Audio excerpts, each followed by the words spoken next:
So I thank for the organizers of IMX to have me. I come from London. My name is Loredana. I am the Senior Vice President of Digital Licensing and Business Affairs at Downtown Music Group. We are a large services provider based mainly in the US and in Europe, but we have offices worldwide in 26 different countries. So I'm just gonna dive in straight into the topic today, and let me see if this works. No? Other side. We are having, there we go. It's a problem of being left-handed versus right-handed, sorry. So the scope today, and what I would like to talk to you today, it's quite vast, but the main point is that I would like to take you with me in an excursus where I would like to explain first, how rights are customarily handled in outside China. From that, I would like to also kind of give an historical and a more modern view on catalog acquisitions and why they are happening outside China at such an incredible rate. And then also explain why did we got to that type of financing structure, taking you through an historical overview of how rights were handled outside China and how do we got to structures that still allow artists to retain control. So I'm gonna just dive in quite straight. Yes, that worked. So how are rights handled outside China? I understand that here works like this, but not necessarily. And my understanding is that here you have more of a unified approach when it comes to rights. So usually a song, all the rights connected to a song tend to might actually belong to just one rights owner. And outside China is really not like that. And what I'm showing you here is probably the biggest simplification that I ever done on a slide of how it works. So just as a basic rule, you have the rights that belong to the master, so the sound, the music that you hear, are usually customarily assigned to a sound record company. You will have the rights that belong to the composition, so the lyrics and the music. They get sold to a publisher. And then usually you have another set of rights that is recording rights. They usually handled by another set of companies that are called performance society rights organization. This is really the bare bone of how this works. It gets far, far more complicated. On the publishing side, you usually don't even have one publisher owning rights to just one single track. Things might get even more complicated when we're talking about international structures, but the point that I want to make here today is just to show that basically an artist, at least in the Western world, it's always been used to the idea of selling their rights in order to access the music industry. So we are really accustomed to this idea. You don't literally own your music anymore, you just get someone else stepping in, but not providing a service to you. They will actually get your rights away from you, and then they will provide services. Usually the way that this works is either you get what is called a full buyout, so they pay you an amount of money up front, and that's it. Your relationship with your music is pretty much ends there. Or you can actually get what is a more traditional type of structure where you get an upfront payment called an advance, and then you will get royalties ongoing for the duration of the agreement. But one way or the other, you still don't own your copyrights anymore for at least, at the beginning it was for life of copyrights, now we got to more decent deals that I would say go down at around 10, 15 years.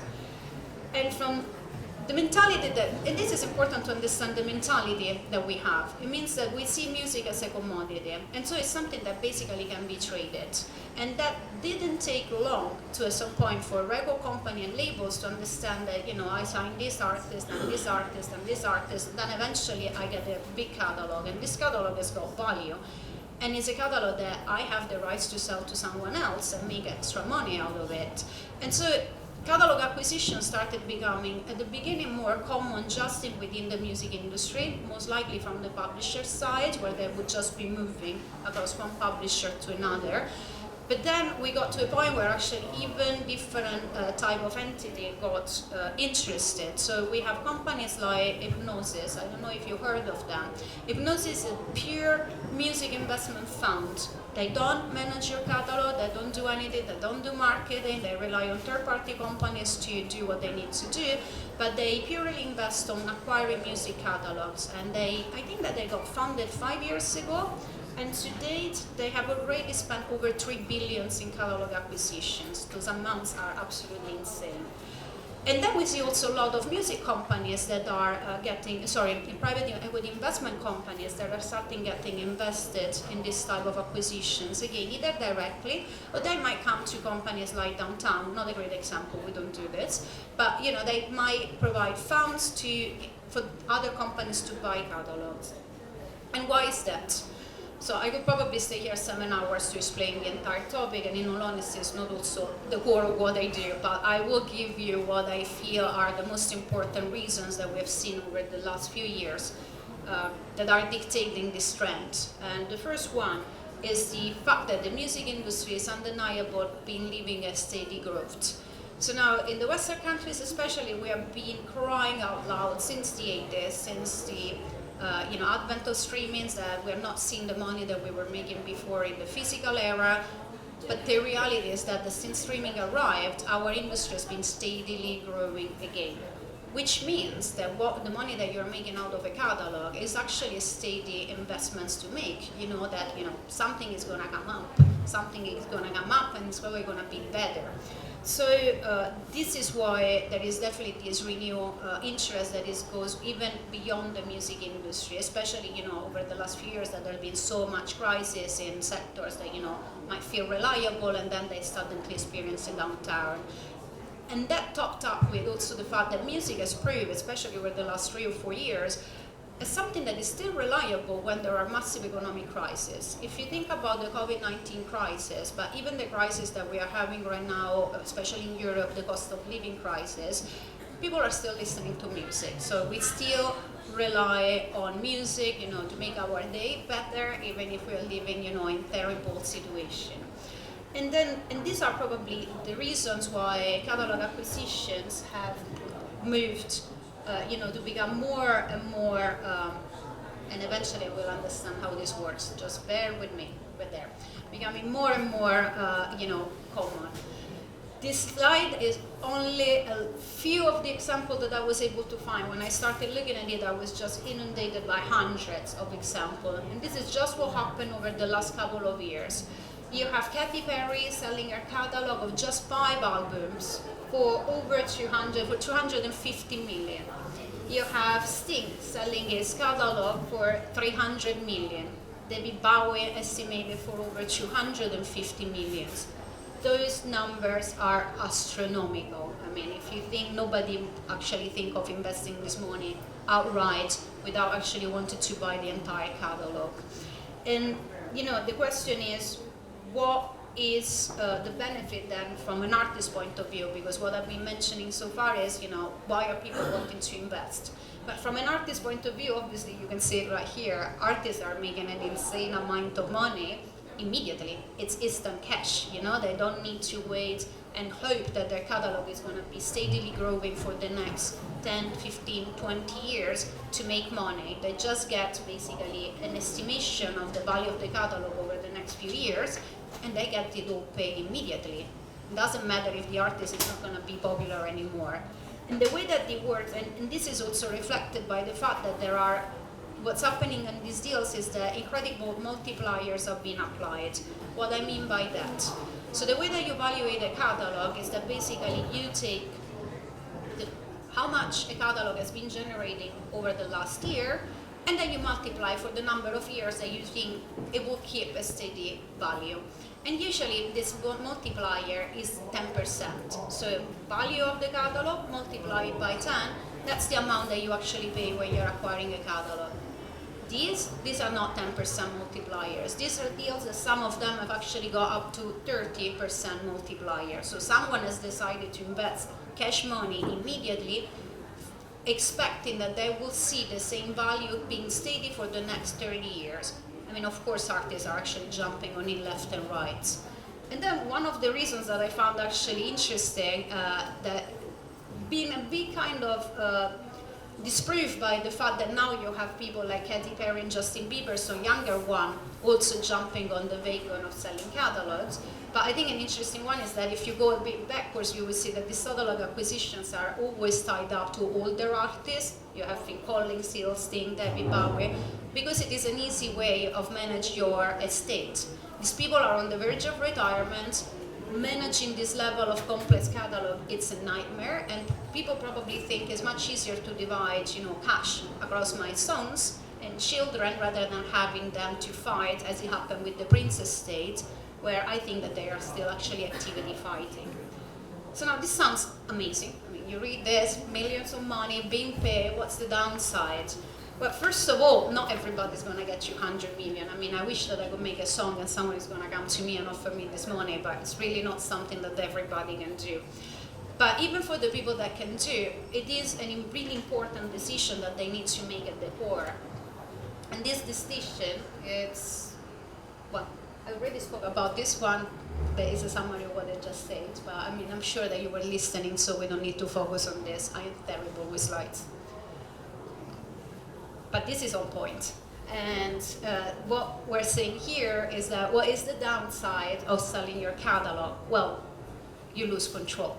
You just don't know what's going to happen with your music anymore. I mean, an agreement might actually, prevent that you have some approvals and not approvals, but the reality of it, especially when we're not talking about a one-on-one deal, so a regular label deal, an artist gives their rights, you might have some sort of a discussion with the label, but the moment that the label or a publisher is selling your catalog to someone else, you have absolutely no clue who this other person is. You might actually incur quite a lot of issues. And those issues could be basically starting from the fact that the music, your catalog might end up in the hands of people that you actually don't like.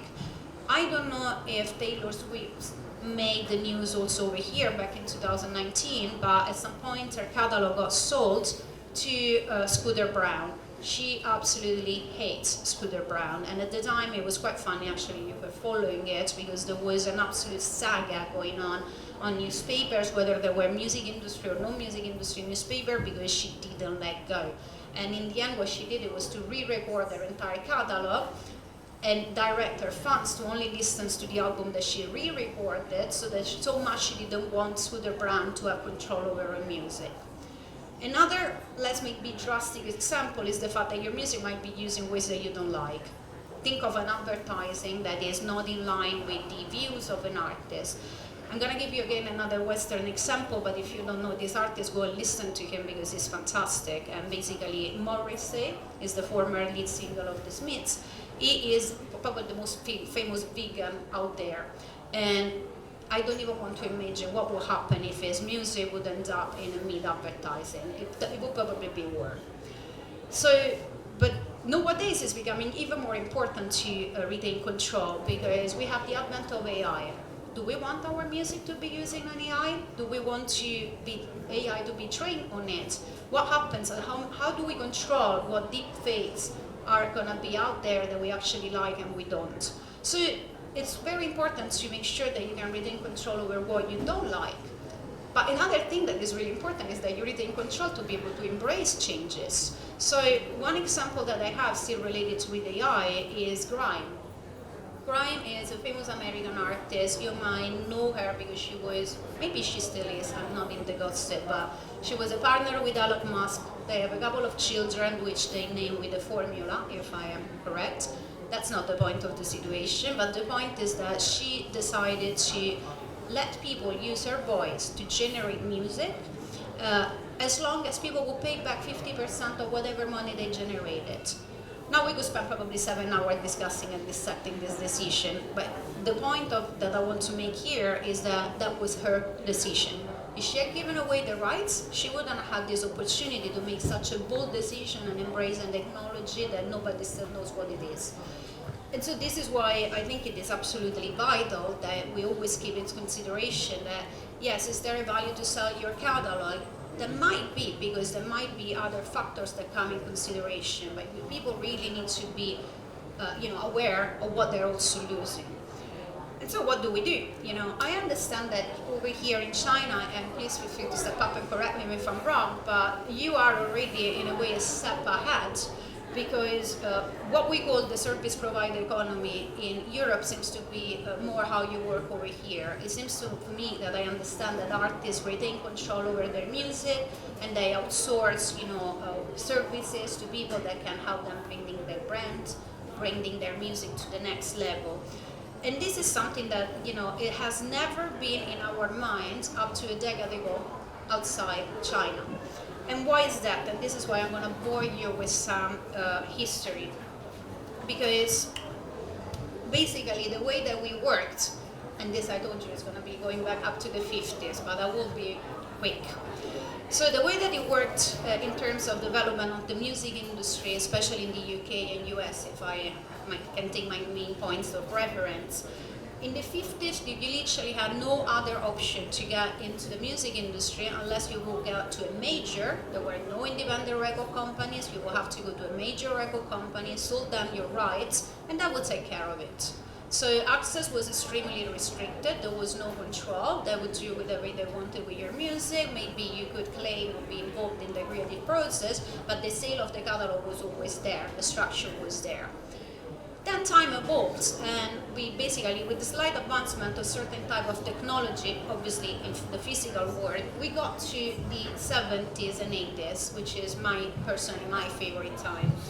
And this is the moment where a movement that is called do-it-yourself kind of took over. What is do-it-yourself? Basically, that was the moment where people started realizing, I don't need a record label to be out there. I can press a vinyl on my own. I can design the sleeves by myself, I can take them to a shop, and I can have my album out. It was still obviously a much more limited way to accessing the system because you didn't have a Spotify, there was no internet. So you had to go physically to a shop. But it created a sport of creativity that was never seen before. Everybody could become an artist that could be listened by other people, and everybody could become a label that could have helped those artists. So for me, the majority of the albums that I love are actually coming out from the 70s and 80s in the UK, coming out exactly from this movement. So it's happening, it sounds absolutely great, and we would think, okay, we saw the issue, this is fantastic. And yes and no.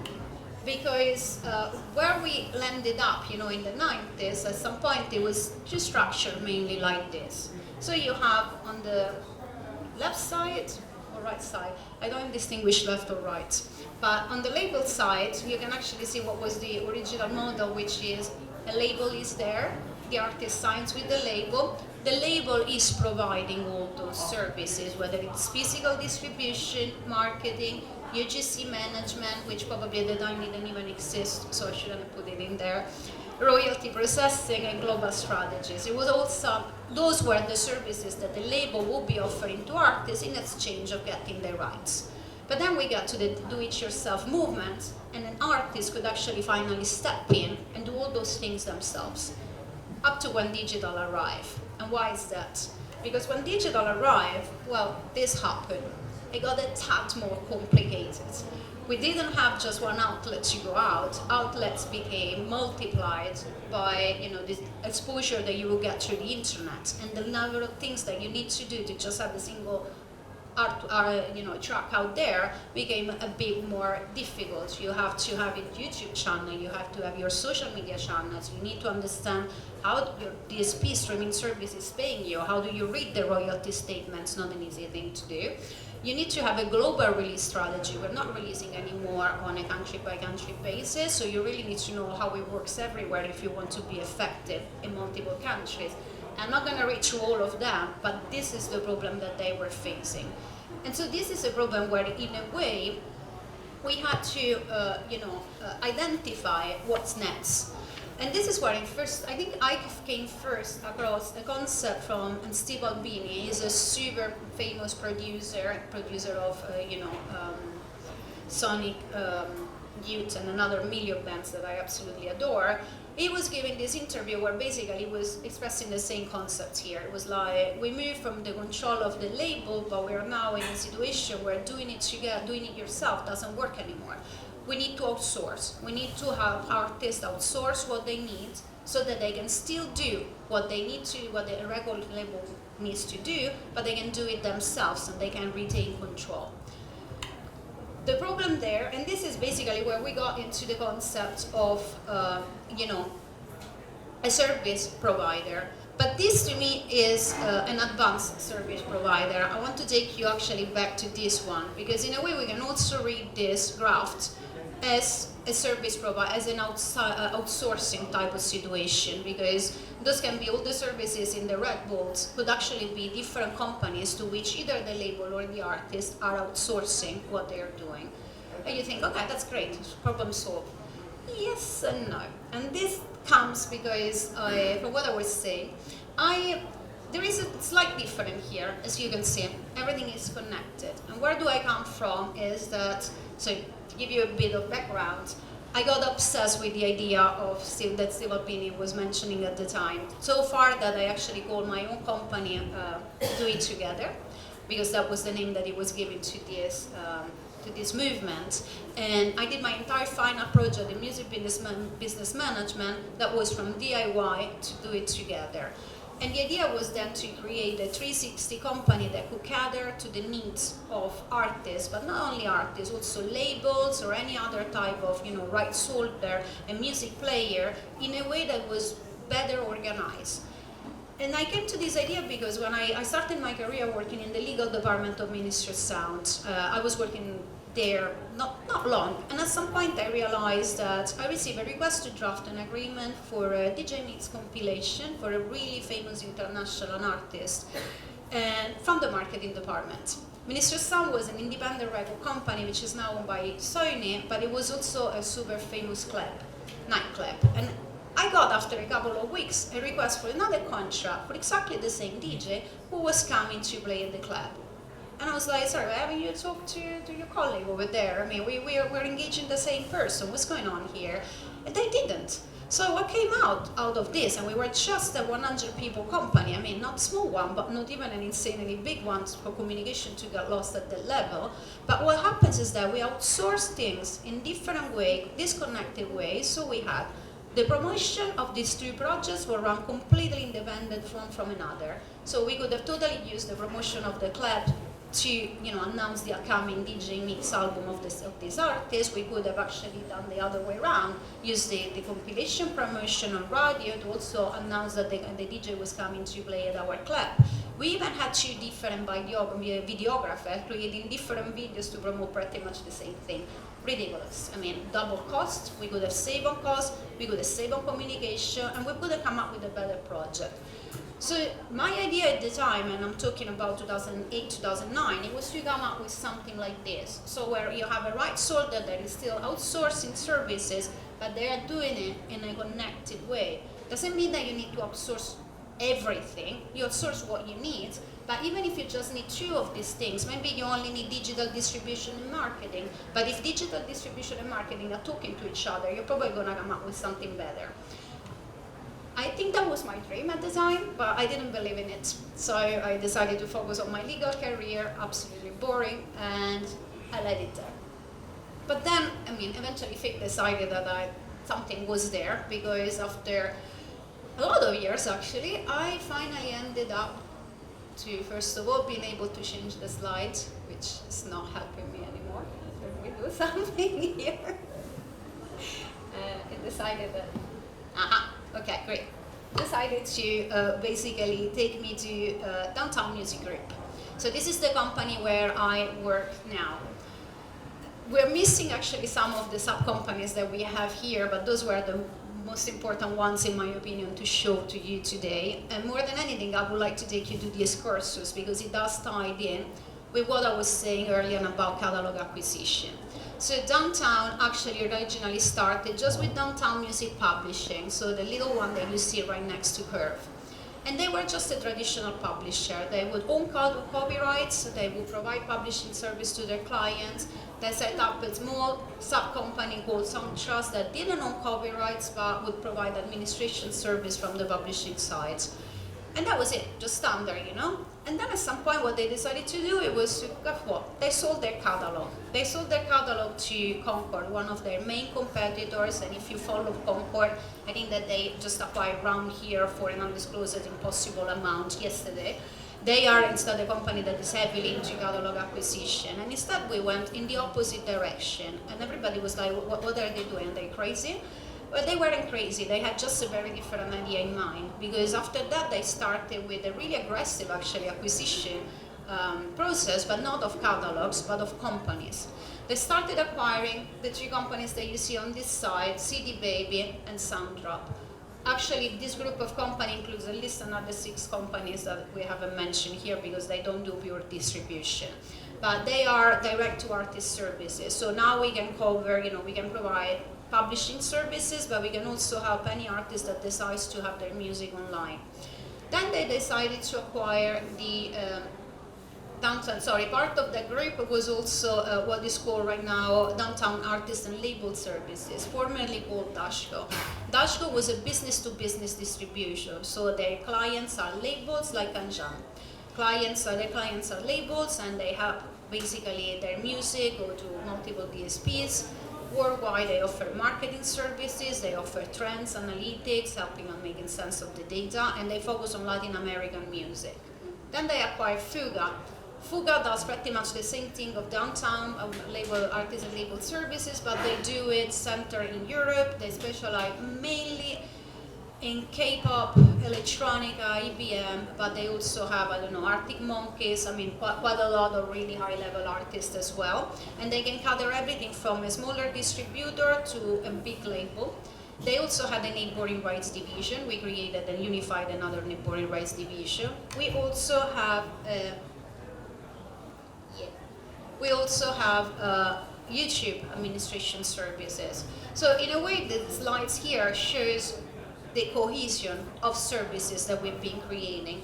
An artist, a label, a publisher, anybody, just gets into the system and they can actually decide what services do I need today. Sorry, I forgot to mention that we also bought Curve. They are the last one, so I don't to forget about them. But they are an amazing company that does royalty administration services. So people can come to us, and the way that it goes literally is, okay, I need royalty administration services, but I don't need anything else. Fine, jump in, it's okay. But then other people maybe come in and they are like, I need label and distribution services, royalty administration services, I need neighboring rights, and I also have a publishing catalog. Can you help me? Well, actually we can. But we don't force them to use all these services. They retain their contract, they retain control over their copyrights. We don't sign them on long-term deals. They obviously, if they receive an advance, is another story.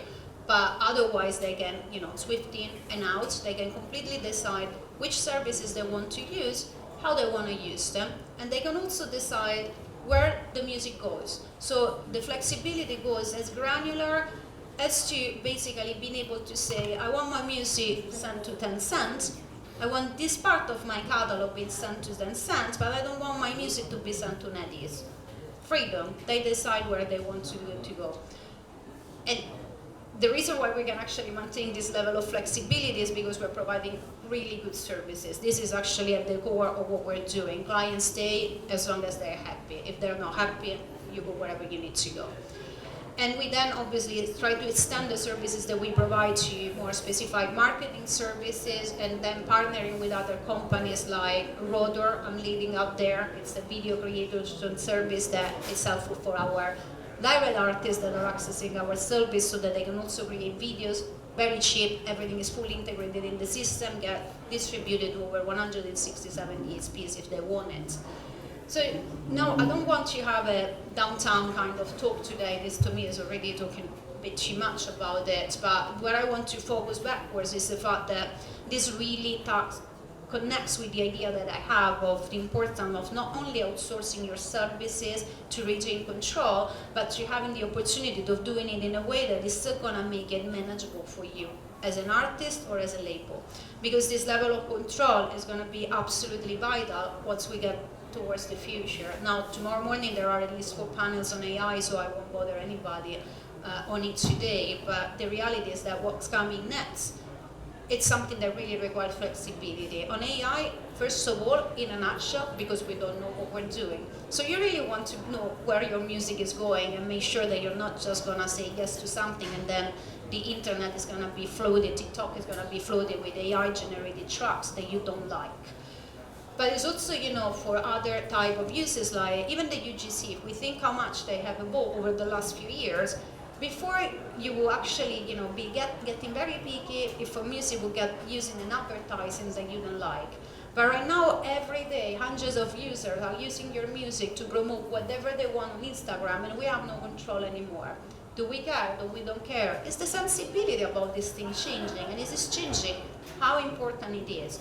But you still want to have some sort of a say in this type of discussion, because otherwise, music has just become a commodity that gets traded as a piece of water, and it's not necessarily what it is, because music is a piece of art, first and foremost, and we shouldn't forget that copyright law has been created to allow the artist and the creator to maintain control, so we shouldn't go too far away.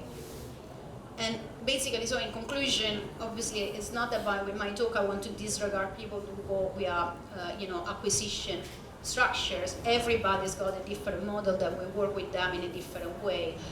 From my side, it just makes me happy to see that things are aligning, that we're all kind of facing in a way the same models that can allow flexibility and that can, more than anything, allow our artists to then have cross-collaboration to achieve a global success without having to rely just on one party, but also our partners, within China and Western countries. If we move in ways that are similar, it's going to be more easy to collaborate. So that's it. Thank you so much for having me.